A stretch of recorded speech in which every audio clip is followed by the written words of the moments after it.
All right, Unapologetic. Now, when I started this, I think even you agree, we didn't see it as a feature film. We thought of this one particular scene that was actually between yourself and Kate Lloyd about this doctor who goes around to home visits and finds these interesting situations with different patients, and essentially make a feature film that's a comedy drama that's got some craziness and some reality to it too. I don't know. How did you find getting in the mindset of that doctor? It was not really something we planned, really.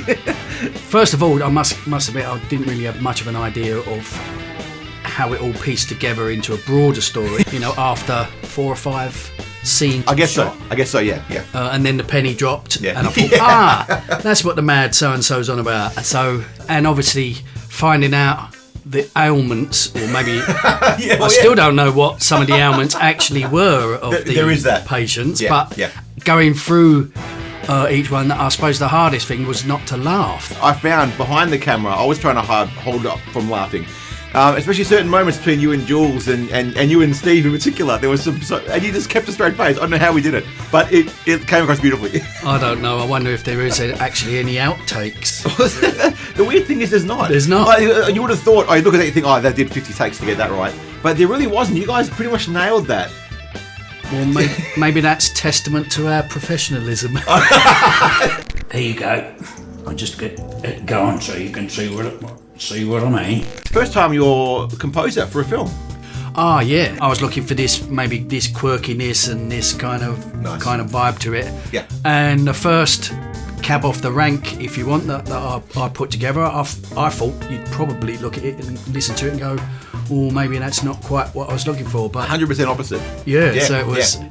If you want to get tips on the visual side of things, don't watch a film but without any volume. Nice. And then the other way round, if you want to get some insights into the sound, listen to it, but don't watch. Yeah. So I kind of messed about with that vibe for the first couple of musical scores for the different scenes. Sure.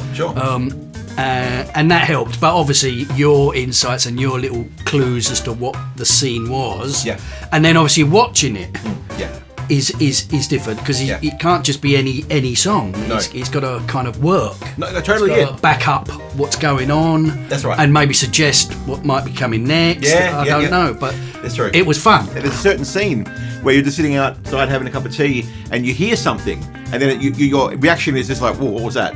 You know. And when we filmed that, there was no idea really what was going to happen. But then when we put it into the context of the film, and you had this sort of, what did you call it? What was it called? The Hitchcock note or something? Or? Yes, the Hitchcock note. And I did a little bit of research on that, and apparently that was a thing. The tritone thing. Yeah, that's right. Hitchcock's.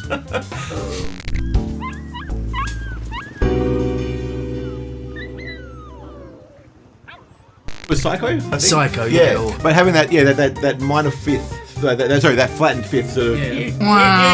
It's just for context, we never do rehearsals for these. We turn up on the day, there's a script, and then suddenly action. It really is as crazy as that. My film sets are not typical, so there was no rehearsal. It was just you turn up on the day after seeing Kate after a couple of years since anticipation or whatever, and then it's action. So it is a bit of a strange one, but I do find I get some magic in that moment. Oh no, it's really cool. I think that does add to the awkwardness as well. I suppose to some degrees, because you know, the doctor visiting people in his house, it is an awkward situation. Also visually, you'll notice the difference between Cuz and the character here, the facial hair, the big goatee. Now you actually held that for 2 years for the sake of this film. It took us.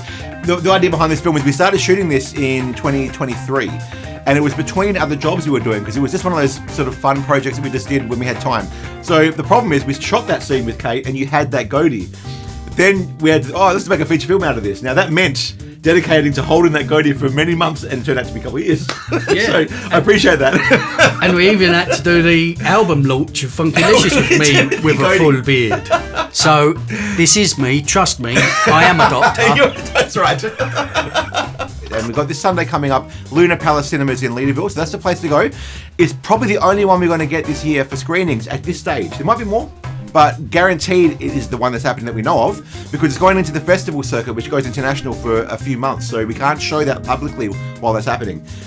Do it now, otherwise you won't see it for a while. But what we can do, and what we will do, is there will be the soundtrack to the album. Yes! We're working on turning the little snippets of songs that you'll hear in the film into full-length songs. And they're such cool songs. Soundtrack. Absolutely it. For the album. So, and I'd suppose we'd say to the audience, don't be apologetic. no. Get your ticket and come along. I love that. That's great. That's it. We'll see you there. Cheers.